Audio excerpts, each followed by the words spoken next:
مجھے بتائیں کہ وہ کسی شاعر نے کہا ہے کہ کر لیجیے ووٹوں کی گنتی اور کرسیاں گن لیجیے، اور جب فرصت ملے یہ ارتھیاں گن لیجیے، جل رہے کشمیر کے چولہے پہ اب تک دوستو کس نے سیکی کتنی کتنی روٹیاں گن لیجیے، ہاتھ تو بے شک بلائیں ہر سیاستدان کے ساتھ، لیکن اس کے بعد اپنی انگلیاں گن لیجیے۔ میں کہتا ہوں کہ یہ جب تم کو واقعہ ہوتا ہے تو یہ سیاسی لوگ جاگرے ہو جاتے ہیں، فاروق اللہ صاحب بھی بیان دیتے ہیں، عبد اللہ صاحب بھی بیان دیتے ہیں، میری بہن محبوبہ مفتی جی بھی بیان دیتے ہیں، کانگریس بھی بیان دیتی ہے۔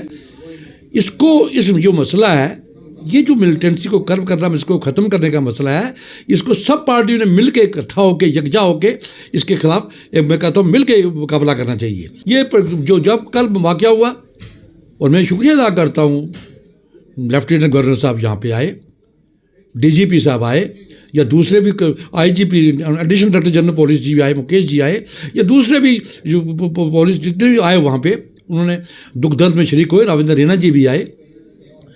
اور اگر یہ لوگ وہاں پہ گئے ہیں، وہاں پہ ان کے ساتھ تعزیت میں گئے ہیں، اور یہاں تک کہ گورنر صاحب نے 10-10 لاکھ روپیہ کا نام فری جو مرے ہیں، جو بھی مرا ہے تو اس کو دینے جا رہے ہیں، ان کا ایک بچہ جو لگانے جا رہے ہیں نوکری میں، تو یہ بھرپائی تو ہو نہیں سکتی۔ لیکن لے دے کے جب یہ واقعات ہو جاتے ہیں تو اس کو گورنمنٹ کرتی ہے، بر وقت انہوں نے آئے ایکشن لیا اور وہاں پہ لیا۔ لیکن میں پھر آپ سے اپیل کروں گا کہ یہ جو انسرجنسی بڑھ گئی ہے، یہ جو ملیٹنسی بڑھ رہی ہے، دیکھیے دفعہ 370 کی بات آپ نے کری میرے بھائی، دفعہ 370 میں نہایت ہی ادب سے کہنا چاہتا ہوں، عاجزی کے ساتھ کہنا چاہتا ہوں کہ مجھے بتائیے کہ دفعہ 370 جب فاروق عبداللہ صاحب یا شیخ عبداللہ صاحب تھے، اللہ تعالیٰ ان کو مغفرت کرے شیخ عبداللہ صاحب کو، تو دفعہ 370 تو انہوں نے اپنی پرائم منسٹری چھوڑ کے چیف منسٹری قبول کر لی، اور یہاں پہ پریزیڈنٹ ہوا کرتا تھا جموں کشمیر کا، وہاں پہ گورنر آ گیا۔ یہ دفعہ 370 توڑا کس نے؟ پہلے یہ دیکھو، ان لوگوں نے، بی جے پی کی تو ایک ڈیمانڈ ہے کہ انہوں نے توڑا 370-35 توڑا، اور اس کے بعد انہوں نے جو ایکشن کیا جو بھی کیا، لیکن پیچھے رہا کیا تھا دفعہ 335 میں؟ مجھے بتائیں۔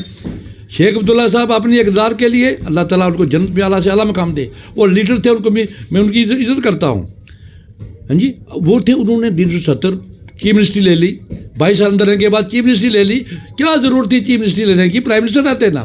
میں کہتا ہوں یہ انصاف نہیں کیا ہے جموں کشمیر کی عوام کے ساتھ، اور آپ کہتے ہیں دفعہ 335 ہے، اس کا سہارا لے کے سب پارٹیاں کہہ رہی ہیں کہ ہم بچائیں گے، ہم بھی کہتے ہیں دفعہ 335 ہے، واپس آنا چاہیے، ان کو دینا چاہیے۔ ایک چیز میں سمجھنے کی کوشش کروں گا، جس طرح کچھ دنوں پہلے عمر عبداللہ جی نے ایک بیان دیا کہ اس بار ہماری پارٹی کو کامیاب کرو اور میں جو ہے پی ایس اے کو ختم کر دوں گا، کس طرح سے اس بیان کو دیکھتے ہیں آپ؟ پہلے پی ایس اے جو لایا وہ اسی پارٹی نے لایا تھا، اور اب وہی کہہ رہے ہیں کہ ہم ختم کریں گے۔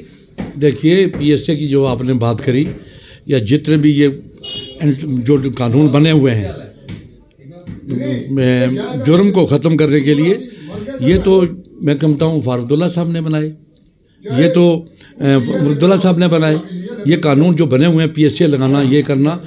آگے اگر کوئی آدمی پی ایس اے میں آتا ہے، فعال کرتا ہے، کوئی غلط کرتا ہے، تو یہ انہوں نے لگائے ہوئے ہیں۔ یہ سیاسی چالیں مت چلیں۔ جب آپ کہتے ہیں کہ ایک طرف ہم نے کاؤنٹر انسرجنسی کو ختم کرنا ہے، ملیٹنسی کو ختم کرنا ہے، تو پھر یہ قانون ایسے تو لائے ہوئے جس نے، تو وہی کہتے ہیں جو جنہوں نے بنایا لایا، ہاں جی، وہی کہہ رہے ہیں ہم ختم کر رہے ہیں۔ یہ اس قسم کے قانون، یہ اس قسم کی باتیں لوگ جو ہیں جموں کشمیر کے جاگرت ہیں، وہ جاگ چکے ہیں، وہ جانتے ہیں کہ پبلک بھی جانتی ہے، اور یہ لوگ جیسے میں پھر کہوں گا ان تمام لوگوں سے خدارہ اپیل کروں گا، سیاسی روٹیاں مت سیکیے، کٹھے مل کے جموں کشمیر کی سالمیت کے لیے، ایکتا کے لیے، اکھنڈتا کے لیے یہاں پہ لوگ کٹھے ہوں۔ اور کچھ میرے بھائی کہتے ہیں جی مائنارٹیز کے لیے، مائنارٹیز کے لیے سری نگر میں اتنے مسلمان ہمارے بھائی مارے گئے، سکھ ہمارے بھائی مارے گئے چھٹی سنگھ پورہ میں، کس کے دور میں مارے گئے تھے؟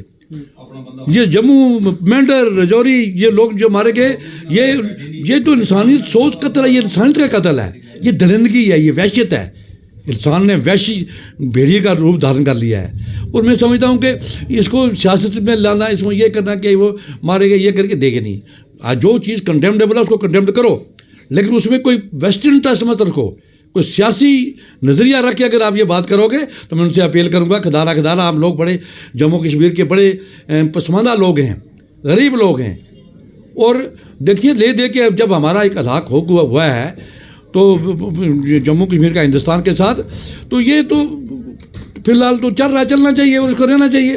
اور اس کے بارے میں آپ کہنا 370 کی باتیں کرنا، 35 کی باتیں کرنا، ہاں جی، اور کبھی ایک بیان دینا. جب ہم کہتے ہیں، میں کہوں گا کہ جموں کشمیر کا یہ مسئلہ جو ہے، یہ جو اس کو خراب کرنے والے ہیں وہ یہی لیڈرشپ ہے، ہندوستان کی لیڈرشپ ہے اور جموں کشمیر کی لیڈرشپ ہے. کیا ضرورت تھی نہرو جی کو شیخ عبداللہ صاحب کو خوش کرنے کے لیے یہاں پہ بارڈر لائن پہ، یہاں پہ لائن پہ کنٹرول پہ لائن کھینچ لی اور ہماری جو 24 سیٹیں ادھر کر دی گئی، ادھر کر دی. ان کے ویسٹ انٹرسٹ تھے، وہ کہتے تھے ہمارا چیف منسٹر بنے، لیکن ظلم ہمارے پہاڑی لوگوں کے ساتھ ہوا، ہماری جموں کشمیر کی عوام کے ساتھ ہوا، پیر پنچال کے ساتھ ہوا، جہاں جہاں بھی لوگ ہیں ان کے ساتھ ہوا. یہ چیز یہ ہے قابل مذمت ہے. اس لیے میری ہندوستان کی حکومت سے بھی گزارش ہے. عثمان صاحب ایک چیز میں سمجھنے کی کوشش کروں گا، رجوری پونچھ جسے جموں کشمیر میں ایک بھائی چارہ دیکھا جاتا ہے، لیکن خاص طور پہ رجوری پونچھ کا جو بھائی چارہ ہے، ہندو مسلم سکھ عیسائی کا جو اتحاد ہے وہ بنا رہتا ہے. جس طرح کل رجوری میں کیلنگ ہوئی، ہندو بھائیوں پہ گولیاں چلائی گئی، اس کے بعد کچھ لوگ جو ہیں ہندو مسلم کا اس کو دینے کی کوشش کر رہے ہیں، کچھ لوگ جو ہے اپنی سیاسی روٹیاں سیکنے کی کوشش کر رہے ہیں. کس طرح سے دیکھتے ہیں؟ یہ چیز غلط ہے. واقعہ جو ہوا ہے وہاں پہ میں کہتا ہوں ہماری 2 چھوٹے چھوٹے بچے جو ہیں وہ مارے گئے ہوئے ہیں، بلاسٹ میں مارے گئے ہیں. اتنی کلنگ ہو گئی ہیں. جن کے گھر میں ماتم ہوتا ہے اس کو پتہ ہوتا ہے. اور یہ لوگ جو کی باتیں کرتے ہیں، اور یہاں پہ میں سمجھتا ہوں کہ یہ انسانیت کا قتل ہے. اس کو بچانے کے لیے، بینگ انسانی حقوق کو بچانے کے لیے، مانو جاتی ادھیکاروں کو بچانے کے لیے، کہیں النگن نہ ہو، ہیومن رائٹس وائلیشن نہ ہو، اس کو بچانے کے لیے سب لوگوں کو آنا چاہیے. یہاں پہ بھائی چارہ رہنا چاہیے. کوئی مذہب نہیں سکھاتا کہ ایک دوسرے کے خلاف بولو. مذہب نہیں سکھاتا آپس میں پیار رکھنا. ہندی ہم وطن ہے ہندوستان ہمارا. لیکن یہ جو سیاسی لوگ اس قسم کی سیاسی روٹیاں سیکھ رہے ہیں، کھدارا وہ آگے آ کے کنڈیم کریں جو غلط کرتا ہے. اگر پاکستان سپیشل سے یہ آ رہی ہیں یا یہ 2 بے گناہ مر رہے ہیں، معصوم لوگ مر رہے ہیں، جہاں بھی کوئی بے گناہ کا قتل ہو، معصوم کا قتل ہو، اس کو انسان کے ناطے دیکھا جائے. اس کو یہ نہ دیکھا کہ یہ ہندو مسلمان سکھ مارا گیا ہے، اور یہ نہ کہا جائے کہ یہ مائنارٹیز ماری گئی. مائنارٹیز کیا، ہم سب انسان لوگ ہیں. جموں کشمیر جو رہ رہے ہیں، جتنا بھی قتل ہوئے مارے گئے، یہ انسانیت کا قتل ہے. اس کو بچانے کے لیے تمام سیاسی پارٹیوں کو، سوشل آرگنائزیشن کو، اور جو بھی سٹیزن لوگ ہیں ہندو مسلمان سے کوئی سامنے آئے تاکہ یہاں پہ امن شانتی بھائی چارہ ہو سکے، اتفاق ہو سکے، رہ سکے. زمان صاحب ایک چیز میں اور سمجھنے کی کوشش کروں گا. پہلے جب پہاڑی کا مسئلہ ہوا، آپ اتنا انٹرویو میں کہا کہ پہاڑی ملنے والی ہے، پہاڑیوں کو جلد ہی ایس ٹی اسٹیٹس کا درجہ بھی دیا جائے گا. اس کے بعد یہ بھی کہا گیا کہ 1 ہفتے کے اندر مل سکتا ہے. پارلیمنٹ سیشن کا انتظار تھا، پہاڑی قبیلے کے لوگوں کو پارلیمنٹ سیشن بھی کمپلیٹ ہو گیا. کیا لگتا ہے آپ کو یہ کھوکھلے وعدے بھاجپا کی طرف سے تھے؟ کس طرح سے اس کو آپ دیکھیں؟ دیکھیے، میں اس کو کھوکھلا وعدہ نہیں کہہ سکتا. مجھے اور ہمارے جموں کشمیر کے پہاڑی قبیلہ کے لوگوں کو، وہ سری نگر میں ہوں، اوڑی کرنا میں ہوں، بارامولہ میں ہوں، رجوری پونچھ کے ہوں، میں سمجھتا ہوں کہ پارلیمنٹ چل رہی تھی، پارلیمنٹ میں یہ چل رہی ہے. اور تمام میں کہتا ہوں نیشنل جو ہے شیڈیولڈ رائٹ جو کمیشن ہے، شیڈیولڈ ٹرائب کمیشن، اس نے بھی ریکمینڈ کیا ہے، ٹرائبل منسٹری نے بھی ریکمینڈ کیا ہے. اب یہ ایک کیبنٹ میں جانا تھا، وہ کیبنٹ میں اس کو اپروو کر کے اس کا بل بننا تھا، یا اس کا کوئی آرڈیننس ہوگا. ہمیں پورا یقین ہے ہندوستان کے وزیر اعظم پر. اور پورا کہیں نہ کہیں اس بار پارلیمنٹ جو سیشن ہوا، اس میں لوگوں کو کافی امیدیں تھی کہ اس بار ہمیں مل سکتا ہے، لیکن وہ آخر جو امید تھی وہ امید ہی بن کے رہ گئی. دیکھیے، امید نہیں، میں آپ کو بتاؤں کہ دیکھیے 7 دن 8 دن پہلے جو پارلیمنٹ کا اجلاس تھا، یہ مطلب سسپینڈ کیا گیا.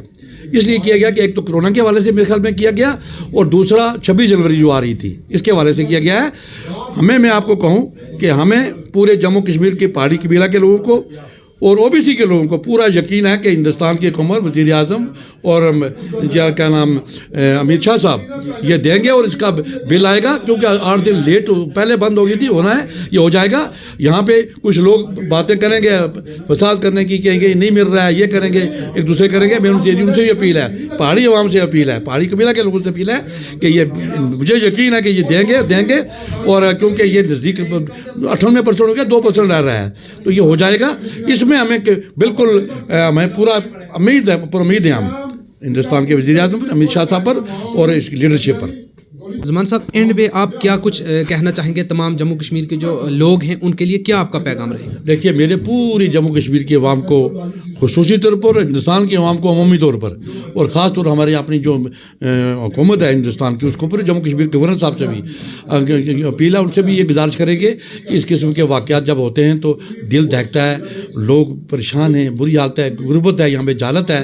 اگر آپ وہاں پہ گورنر صاحب آئے، انہوں نے دیا، ہم اس کا بھی شکریہ ادا کرتے ہیں، اور ہم یہ چاہیں گے کہ جتنی جلدی بھائی عوام سے اپیل کریں گے کہ بلا لحاظ و مذہب ملت آپ اپنے ملک کی حفاظت کریں، دیش کی حفاظت کریں، جموں کشمیر کی حفاظت کریں، امن رکھیں، بھائی چارہ رکھیں، اتفاق رکھیں، اتحاد رکھیں، اور ایسے جو واقعات جب ہوتے ہیں اس میں بڑا صبر تحمل سے دینا پڑے گا ہمیں، کیونکہ بیرونی طاقتیں تو یہ چاہتی ہیں، اور وہ جو فرقہ پرست لوگ چاہتے ہیں کہ یہاں پہ جب حالات بنے، یہاں پہ ہندو مسلمان فساد ہو، یہاں پہ بھائی بھائی آپس میں لڑے، یہاں پہ غنڈہ گردی راج ہو. ہم ان سے اپیل کریں گے کہ ہمیں بڑا صبر و تحمل سے دینا پڑے گا، امن سے چلے گا، اور کنڈیم بھی کرنا ہے، مذمت بھی کرنا ہے، اور طریقے سے اس چیز سے باہر نکلنا ہے، کیونکہ یہ بڑا سینسٹیو ایشو ہے. شکریہ آپ کا بہت بہت. ناظرین یہ تھے ہمارے ساتھ سینئر ایڈوکیٹ اور سینئر سٹیزن بھی محمد زمان، جنہوں نے اپنا قیمتی سمے دیا، کئی چیزیں تھیں ان پہ ڈسکشن کی. یہ تھی خالصہ نیوز کے لیے اسرار کاظمی کی چھوٹی سی پیشکش. آپ بنے رہیں ہمارے ساتھ. شکریہ.